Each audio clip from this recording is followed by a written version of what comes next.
नमस्कार दोस्तों, जय हिंद जय भारत। दोस्तों आप देख रहे हैं CDRK सैनी एजुकेशन क्लासेज और हम हमारे YouTube चैनल के माध्यम से आपको कई प्रकार के लेसन प्लान और अन्य कई एजुकेशन से संबंधित सामग्री प्रोवाइड करवाते हैं। तो दोस्तों आज की इस लाइव क्लास में हम इतिहास पाठ योजना क्रमांक 92 के अंतर्गत एक टॉपिक पर आपको लेसन प्लान बनाना बताने जा रहे हैं। उस टॉपिक का नाम है जलियांवाला बाग घटना। दोस्तों आप सभी को पता है कि जलियांवाला बाग घटना भारत की ऐतिहासिक घटना है और कई बार इस पर लेसन प्लान की मांग हमारे विद्यार्थियों द्वारा की गई है। तो आज हमने हमारे चैनल के माध्यम से आपको ये प्रोवाइड करवाने जा रहे हैं। तो दोस्तों जब हम लेसन प्लान बनाने की शुरुआत करते हैं तो सबसे पहला कार्य होता है यहां पर श्यामपट्ट पूर्ति का। इस श्यामपट्ट पूर्ति के अंतर्गत हम विद्यालय का नाम, कक्षा, दिनांक, विषय, कालांश, कालांश का समय और बीच सेंटर में हमारे मुख्य प्रकरण का नाम लिखते हैं। मुख्य प्रकरण को अंडरलाइन करते हैं, इन्वर्टेड कॉमास में बंद करते हैं।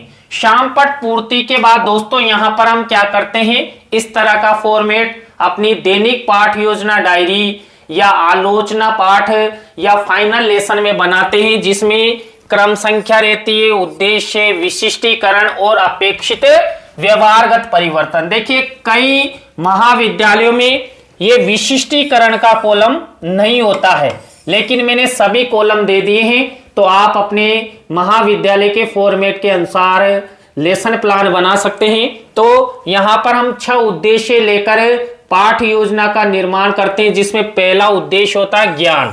अब ज्ञान उद्देश्य से रिलेटेड ही ये विशिष्टीकरण बनेंगे 1 से 2 और 2 से 3 बनाते हैं हम अपेक्षित व्यवहारगत परिवर्तन कि इस उद्देश्य से बालकों में क्या क्या परिवर्तन होगा।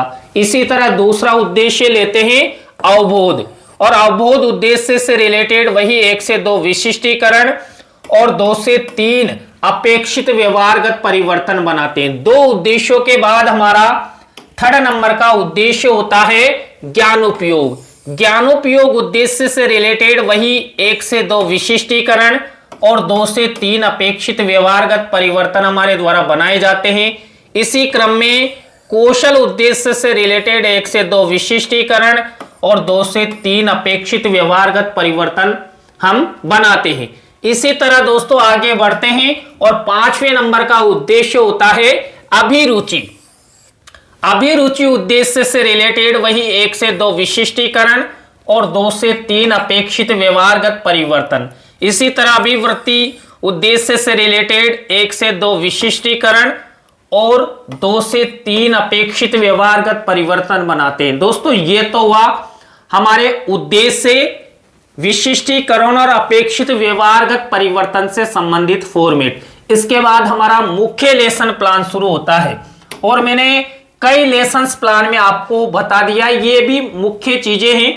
इसमें देखिए कक्षा शिक्षण सहायक सामग्री का कॉलम बनाते हैं, जिसमें सामान्य शिक्षण सहायक सामग्री, विशिष्ट शिक्षण सहायक सामग्री, इसके बाद पूर्व ज्ञान का कॉलम बनाते हैं, इसके बाद शिक्षण बिंदु का कॉलम बनाते हैं। देखिए यहां पर शिक्षण बिंदु लेंगे हम 3 और तीनों शिक्षण बिंदु देखिए यहां पर जलियांवाला बाग घटना का ऐतिहासिक परिचय, जलियांवाला बाग घटना की जांच और जलियांवाला बाग घटना स्मारक की स्थापना। ये 3 टीचिंग पॉइंट रहेंगे और इनका प्रेजेंटेशन हम कैसे करेंगे हम आगे बताने वाले हैं। इसी तरह देखिए इसके बाद शिक्षण विधि परिविधि का कॉलम बनाते हैं। दोस्तों आप हमारे चैनल पर पहली बार आए तो हमारे चैनल को फॉलो करें और आपको हमारी यह लाइव क्लास अच्छी लग रही है तो लाइक और अपने अपने दोस्तों को शेयर जरूर करते जाइए। आगे बढ़ते हैं यहां पर हमारे मुख्य लेसन प्लान की ओर। और दोस्तों मैंने कई बार आपको बताया है कि हमारा जो मुख्य लेसन प्लान है ये प्रस्तावना के प्रश्नों से शुरू होता है और प्रस्तावना के प्रश्न यदि आपने अच्छे बना लिए तो आपकी पाठ योजना का उद्देश्य भी पूरा हो जाएगा। थोड़ा सा मैं प्रस्तावना के प्रश्नों के बारे में बता देता हूं। देखिए सबसे बड़ी बात होती है प्रस्तावना के जो प्रश्न बनाए जाते हैं वहां पर उत्तरों से ही प्रश्न बनाए जाते हैं, प्रश्नों में तारतम्यता होती है और अंतिम प्रश्न समस्यात्मक होता है और हम 4 से 5 प्रश्न बनाते हैं। यहां पर देखिए अभी भी मैंने ध्यान देने योग्य बिंदु बताए ना, उसी तरह देखिए पहले प्रश्नों को पढ़ते फिर हम आपको बताएंगे कि यहां पर कैसे क्या हुआ। देखिए पहला प्रश्न देखिए, उड़ने वाले कुछ पक्षियों के नाम बताइए। उड़ने वाले कुछ पक्षी है तोता, मैना, चिड़िया, कौवा, चिलगिद्द आदि। अब देखिए इसी उत्तर से हमारा नेक्स्ट प्रश्न बनेगा। तो सोने की चिड़िया किस देश को कहा जाता था? तो कहा जाता था भारत को। अब इसी भारत से हमारा नेक्स्ट प्रश्न बनना चाहिए, भारत में स्वर्ण मंदिर कहां पर स्थित है? तो भारत में स्वर्ण मंदिर पंजाब के अमृतसर में स्थित है। अब इसी उत्तर से हमारा नेक्स्ट प्रश्न बनना चाहिए, तो बना हुआ है अमृतसर के पास कौन सा ऐतिहासिक घटनाक्रम या हत्याकांड हुआ था? तो जलियांवाला बाग घटनाक्रम हुआ था, जो इतिहास में दर्ज है। अब इसी उत्तर से हमारा नेक्स्ट प्रश्न बनेगा, जलियांवाला बाग घटना के बारे में आप सब क्या क्या जानते हो? तो हमारा जो अंतिम प्रश्न है यह समस्यात्मक हो गया। अब दोस्तों मैंने बताया था कि 4 से 5 प्रश्न बनाते हैं, यहां पर मैंने 5 प्रश्न बनाए। पांचों प्रश्नों में तारतम्यता है।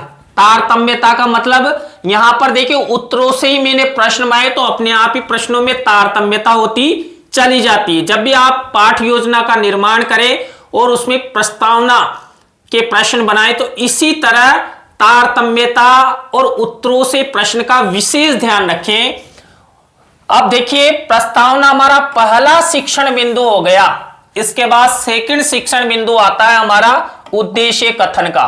देखिए उद्देश्य कथन में जो छात्र अध्यापक छात्र अध्यापिका होते हैं ये क्या कहते हैं, यहां पर भी लिखा हो बच्चों आज हम सब जलियांवाला बाग घटना का ऐतिहासिक परिचय, जांच तथा स्मारक के बारे में विस्तार पूर्वक अध्ययन करेंगे। दोस्तों जब पाठ योजना का प्रेजेंटेशन किया जाता है ना तो ऐसा उद्देश्य कथन करते हुए ही शाम पट पर हम हमारे मुख्य प्रकरण का नाम लिखते हैं। तो ये बात हुई प्रस्तावना और उद्देश्य कथन की।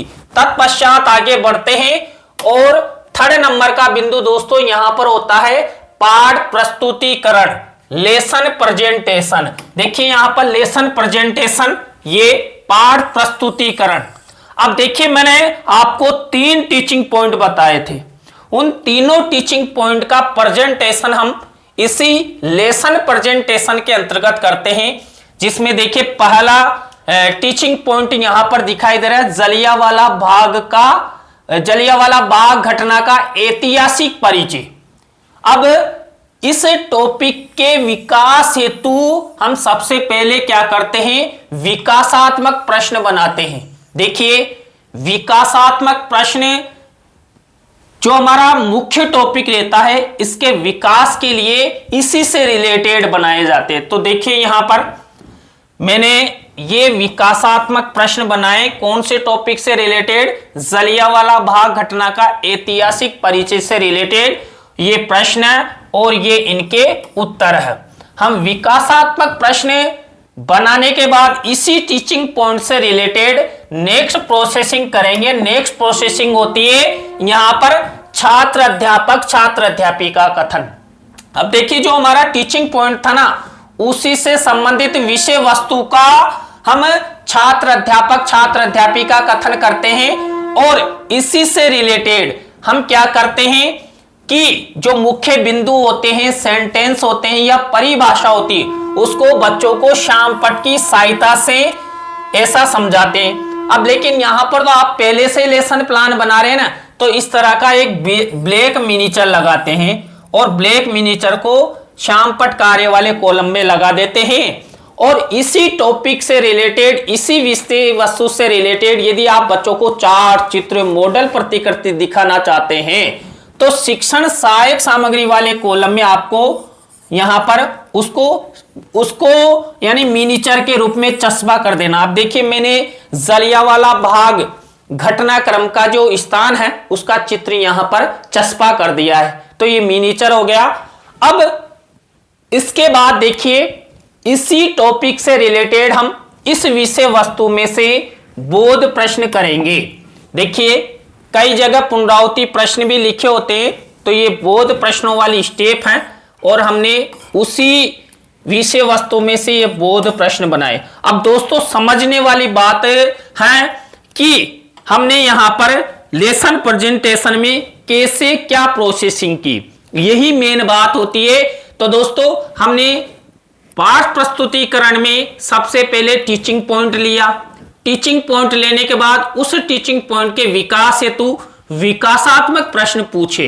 विकासात्मक प्रश्न पूछने के बाद छात्र अध्यापक छात्र अध्यापिका कथन किया, मुख्य बिंदु सेंटेंस या परिभाषाओं को श्यामपट्ट पर लिखा, उससे रिलेटेड चार्ट चित्र मॉडल प्रतिकृति दिखाई। तो यही प्रोसेस चाहे आप 3 टीचिंग पॉइंट लो, 4 लो, 5 लो, सिमुलेशन लेसन में ऐसे ही चलता है, तो यही प्रोसेसिंग चलेगी।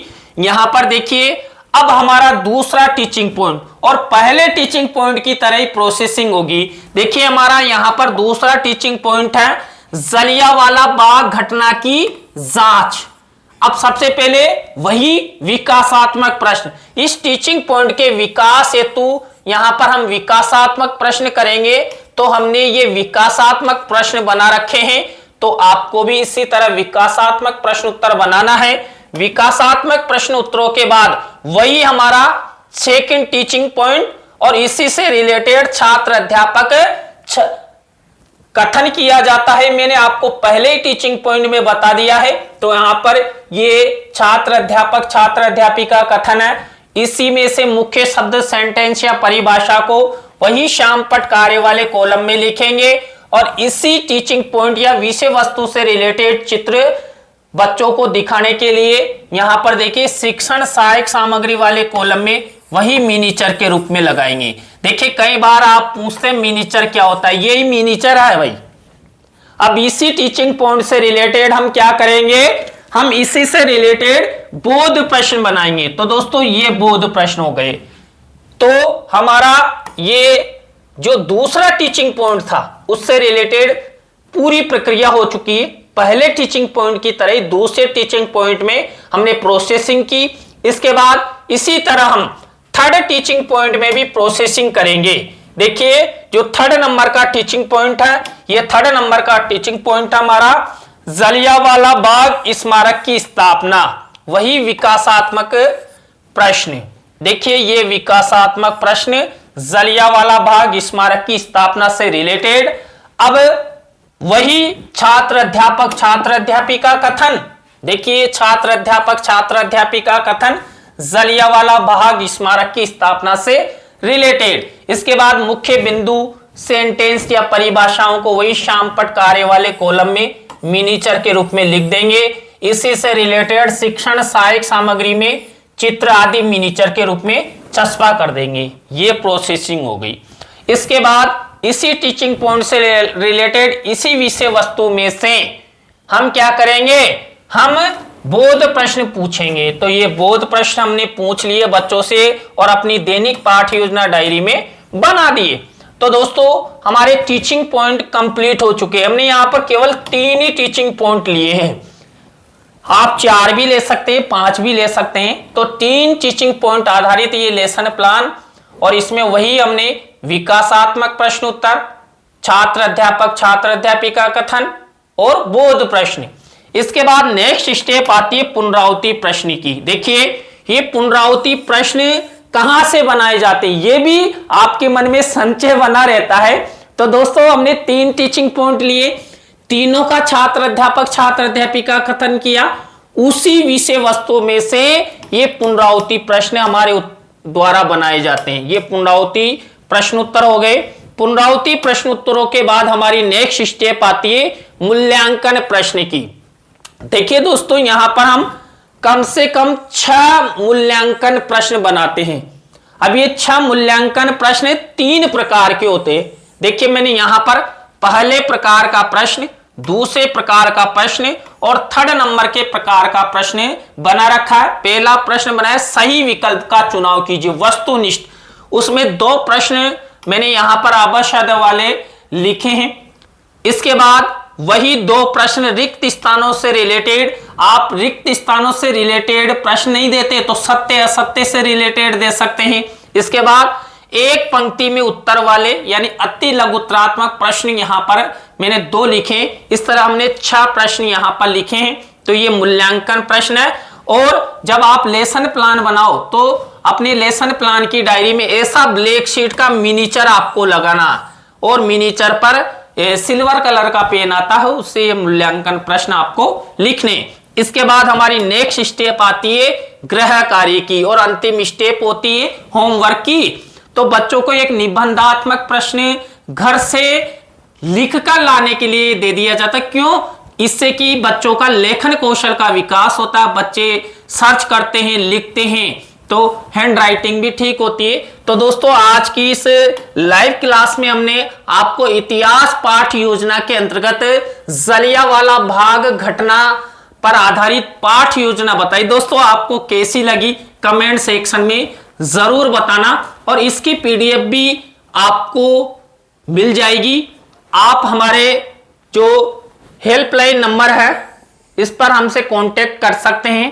तो दोस्तों फिर न्यू पाठ योजना के साथ आपसे CDRK सैनी एजुकेशन क्लासेज में मिलेंगे। जय हिंद, जय भारत। थैंक यू, आप सब हमारे साथ बराबर जुड़े हुए हैं। तो उम्मीद भी करता हूं कि आप हमारी इस लाइव क्लास को लाइक भी करेंगे और अपने अपने दोस्तों को शेयर करेंगे, हमारे चैनल को फॉलो करेंगे, सब्सक्राइबर बनेंगे। थैंक यू, जय हिंद, जय भारत।